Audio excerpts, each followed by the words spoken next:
Kembali lagi bersama channel kita semua. Jika Anda suka, jangan lupa komen, like dan subscribe, serta bila Anda berkenan. Selamat membaca dan mendengarkan. Perintah Kaisar Naga, Bab 4034-4036. Tidak diketahui berapa lama, tetapi setelah Dev membuka matanya, dia menemukan bahwa dia berada di sebuah gua besar. Seluruh gua terlihat sangat besar, dan sepertinya terdengar suara air mengalir. Dev menggelengkan kepalanya, dia tidak tahu kemana dia diteleportasi melalui celah kehampaan. Senior, kita di mana? Apakah ini masih dunia surga dan manusia? Dev bertanya pada Raja Iblis Awan Merah. Aku tidak tahu, aku hanya bisa merasakan bagian luar melalui dirimu. Kamu sudah tidak sadarkan diri. Bagaimana aku bisa mengetahui sesuatu? Terlebih lagi, aku hanyalah sisa jiwa di celah kehampaan. Apa yang bisa aku ketahui? Raja Iblis Awan Merah memutar matanya ke arah Dev dan berkata, "Jika kamu tidak tahu, katakan saja kamu tidak tahu, kenapa kamu begitu marah?" Gumam Dev.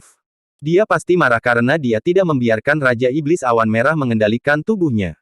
Tubuhnya bukan mainan, bagaimana dia bisa membiarkan Raja Iblis Awan Merah mengendalikannya sesuka hati? Dev melirik ke arah gua, dan dia merasakan perasaan yang tak terlukiskan di hatinya saat ini. Dia berharap untuk dibawa kembali ke dunia sekuler, tetapi dia juga khawatir jika kembali ke dunia sekuler. Lagi pula, masih banyak hal yang harus dia lakukan di dunia surga dan manusia. Ada orang yang menunggunya di dunia sekuler, dan ada juga orang yang menunggunya di dunia surga dan manusia. Dev melihat sekeliling dan terkejut menemukan bahwa Penatuatu yang sekarat juga ada di dalam gua. Hanya saja saat ini, Penatuatu sama sekali tidak terlihat seperti biksu di alam Mahayana, dia lebih terlihat seperti orang yang tua renta. Wajah hantu di wajahnya hilang, dan auranya sangat lemah.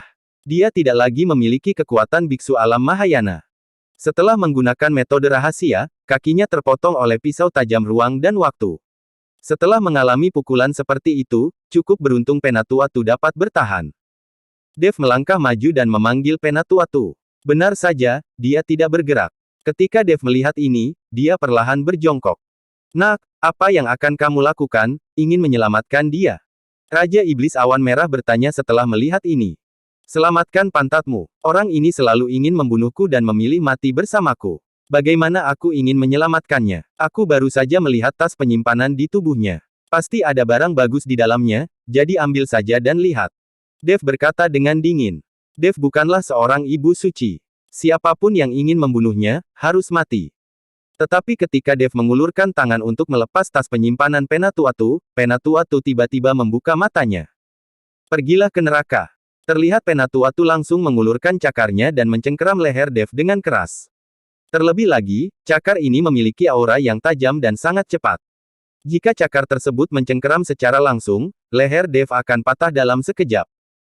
Melihat Penatuatu yang berpura-pura dan tiba-tiba menyerangnya, Dev tidak bergerak sama sekali. Penatuatu mencengkeram leher Dev dan langsung gembira. "Hahaha, nak, kamu akhirnya mati di tanganku." Setelah mengatakan itu, Penatuatu tiba-tiba mengerahkan kekuatan. Tapi tidak peduli seberapa keras Penatuatu berusaha, dia tidak bisa mematahkan leher Dev.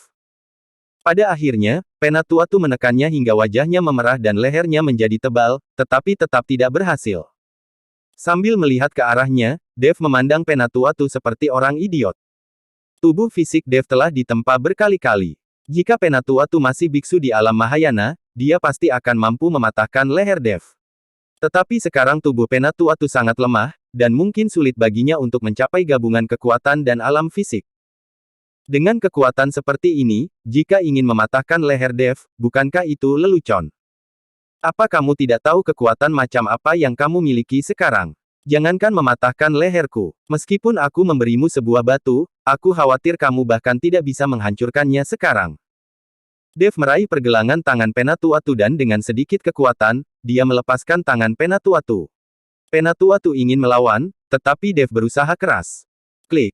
Seluruh lengan Penatuatu dihancurkan oleh Dev. "Ah GGH. Penatuatu berteriak. Kedua kakinya hilang, dan sekarang lengannya hilang. "Aku pikir kamu adalah seorang biksu di alam Mahayana, Cih." Dev meludah dengan keras. "Aku akan membunuhmu." Penatuatu melambaikan satu-satunya lengannya yang tersisa dan meraung keras. Orang ini, saat ini, masih ingin membunuh Dev. Ketika Dev melihat ini, dia menendang, langsung menghancurkan tulang belikat Penatuatu dan membuat seluruh lengannya terbang keluar. Kali ini, tangan dan kaki Penatuatu telah hilang, hanya menyisakan satu mulut, dan terus mengaum. Dev langsung menginjak kepala Penatuatu, menyebabkan Penatuatu yang merintih, kemudian tidak mengeluarkan suara. Kamu berteriaklah, teruslah berteriak. Dev memandang Penatuatu dengan sinis. Wajah Penatuatu berubah bentuk, dan dia mengeluarkan suara kesedihan. Semuanya tahu bahwa pada awalnya, dia sama sekali tidak menganggap serius Dev. Sebagai seorang biksu di alam Mahayana, dia merasa Dev bisa mati tanpa tempat pemakaman hanya dengan lambaian tangannya. Tapi bagaimana dengan sekarang? Dia diinjak oleh Dev, dan tidak ada yang bisa dia lakukan. Perasaan pergi dari surga ke neraka membuat Penatuatu ingin segera mati. Bunuh aku, cepat bunuh aku. Penatuatu berusaha keras untuk mengeluarkan beberapa kata dari mulutnya. Saat ini, dia merasa mati lebih baik dari ini. Ingin mati. Dev tersenyum, semakin kamu ingin mati, semakin perlahan aku akan membiarkanmu mati. Aku masih ingin menyiksamu. Kamu memaksaku untuk berlarian, dan akhirnya sampai di gua ini di suatu tempat. Jika aku tidak menyiksamu hingga memanggilku ayah, maka itu akan dianggap sebagai ketidakmampuanku. Dev sangat ingin membunuh Penatuatu pada awalnya, tetapi sekarang dia memutuskan untuk menahannya untuk menyiksanya. Dev melepaskan kakinya untuk menghindari menginjak orang ini sampai mati. Aku tidak ingin dipermalukan, sama sekali tidak. Penatuatu meraung, dan tubuhnya tiba-tiba membengkak. Sekilas bisa diketahui bahwa orang ini akan meledakkan dirinya sendiri. Dev memiliki mata yang cepat dan tangan yang cepat, dan menendang punggungnya. Penatuatu memuntahkan seteguk darah, dan tubuhnya yang menggembung langsung layu. Kamu ingin meledakkan dirimu sendiri, indah sekali. Aku akan menghancurkan dantianmu dan mari kita lihat bagaimana kamu bisa meledakkannya lagi. Dev memandang Penatuatu sambil mencibir. Bunuh aku. Jika kamu tidak membunuhku, aku pasti akan membunuhmu, dan sekte wajah hantu saya tidak akan pernah melepaskanmu. Penatuatu berteriak putus asa. Hahaha, aku tidak akan semudah itu membunuhmu. Bukankah kamu mengatakan sebelumnya bahwa hidupku akan lebih buruk dari kematian? Sekarang aku ingin melihat siapa yang lebih buruk dari kematian. Dev tertawa keras, lalu membuka tas penyimpanan Penatuatu. Ada banyak harta karun, ramuan, dan berbagai sumber daya budidaya di dalam tas penyimpanan. Seperti yang diharapkan dari seorang tetua sekte wajah hantu, memang ada banyak hal. Tapi tidak ada yang terlalu berharga. Tetapi jika dipikir-pikir, dia dapat memahami bahwa sekte wajah hantu, sebagai sekte iblis, selalu bersembunyi. Bahkan sebagai tetua dari sekte wajah hantu, tidak mungkin mendapatkan sesuatu yang bernilai khusus. Aku benar-benar tidak tahu bagaimana kamu bisa mencapai alam Mahayana jika ternyata kamu sangat miskin. Setelah Dev memeriksa tas penyimpanan, dia berkata kepada Penatuatu. Wajah Penatuatu memerah karena marah, tetapi dia tidak bisa menjawab pertanyaan Dev. Dia hanya bisa menatap Dev dengan tajam dan berkata, "Nak, kita sekarang diteleportasi ke area yang tidak diketahui, dan ini seharusnya menjadi tempat kematian. Bahkan jika kamu menyiksaku, kamu tidak akan pernah meninggalkan tempat ini. Kita bernasib sama untuk mati sendirian. Jika saatnya tiba, kamu juga akan jatuh ke dalam kesepian tanpa akhir. Bukankah ini adalah tempat kematian?" Dev tertegun, dan kemudian dia menyebarkan kesadaran spiritualnya untuk menjelajahi kedalaman gua, tetapi kesadaran spiritualnya selalu terhalang oleh kekuatan yang tidak dapat dijelaskan. Saat ini, Dev mengerutkan kening, apakah ini benar-benar tempat kematian? Bodoh, kenapa kamu percaya apa yang dia katakan? Ini bukanlah seperti yang kamu pikirkan, tapi ada sesuatu yang istimewa di sini. Tiba-tiba, sosok muncul di samping Dev. Sisa jiwa Raja Iblis Awan Merah sebenarnya memisahkan diri dari lautan kesadaran Dev. Penatuatu terkejut saat dia melihat seseorang tiba-tiba muncul di samping Dev. Tetapi ketika dia melihatnya dengan jelas, wajahnya penuh dengan keterkejutan dan dia berkata, "Jiwa iblis.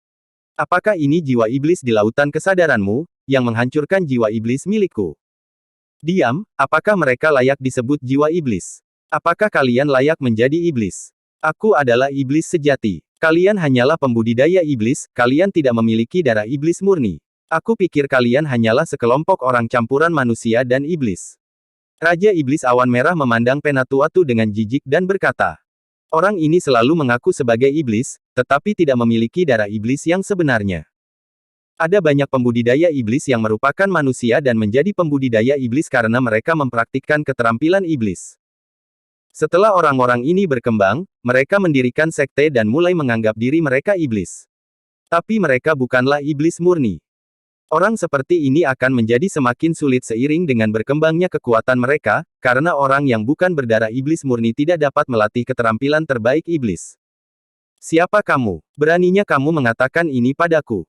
Penatuatu memelototi Raja Iblis Awan Merah.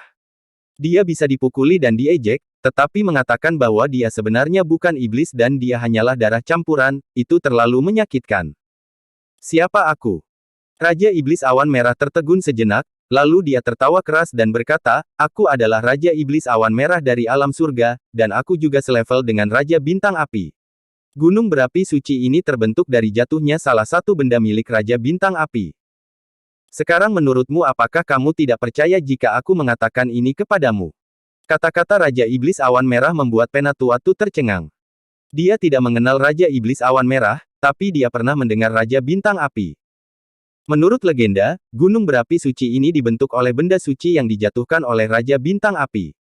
Hanya dengan menjatuhkan sebuah benda, gunung berapi suci terbentuk, dan sekte besar seperti Sekte Api Ungu pun lahir. Tentu saja, tidak perlu membicarakan lebih banyak tentang status Raja Bintang Api. Dan pria di depannya ternyata adalah Raja Iblis yang setenar Raja Bintang Api.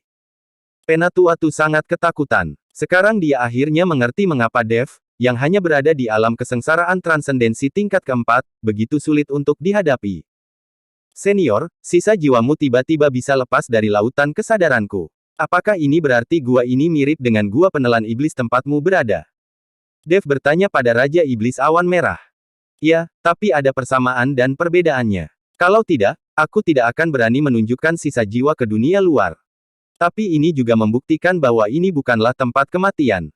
Raja Iblis Awan Merah mengangguk dan berkata, saya mengerti. Dia dengan santai mengeluarkan cambuk ajaib dan mencambuk Penatuatu. Cambuk iblis ditujukan pada kesadaran iblis. Penatuatu dipukuli dengan cambuk iblis dan berteriak. Dia dapat menahan rasa sakit fisik, tetapi Penatuatu tidak dapat menahan siksaan mental dan spiritual seperti ini. Aku berkata, aku akan menghajarmu sampai kamu memanggilku ayah. Kata Dev sambil merokok. Namun, Penatuatu juga bermulut keras dan tidak pernah memanggil Dev ayah dari awal sampai akhir. Segera, Penatuatu dipukuli sampai mati.